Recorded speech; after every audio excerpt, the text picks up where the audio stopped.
একসময় তার নামে কাঁপত গোটা সন্দেশখালি। তবে ইডি পেটানোর পর থেকে বদলে যায় সেই চিত্র। কয়েক মাস ধরে জেলের চার দেয়ালের মধ্যেই জীবন কাটছে সন্দেশখালির বাঘ শেখ শাহজাহানের।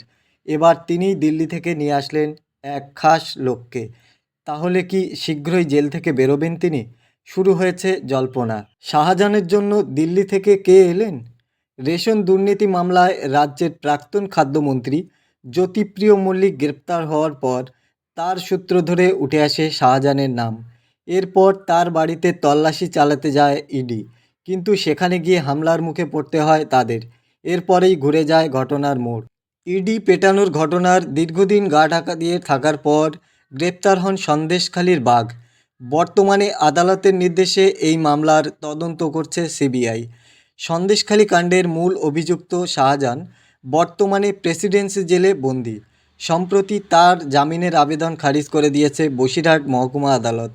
বুধবার আদালতে এই মামলার শুনানি ছিল।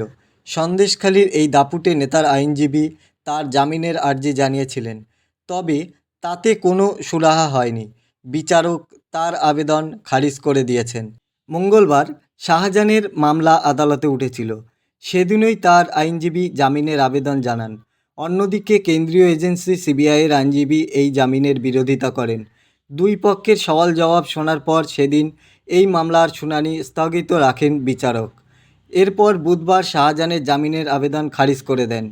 এদিকে এই মামলা লড়ার জন্য রাজধানী দিল্লি থেকে উকিল নিয়ে এসেছিলেন সন্দেশখালির বাঘ।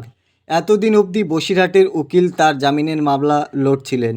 তবে মঙ্গলবার দিল্লি থেকে আসা আইনজীবী জামিনের আর্জি জানান, কিন্তু তাতেও কোনো সুরাহা হলো না।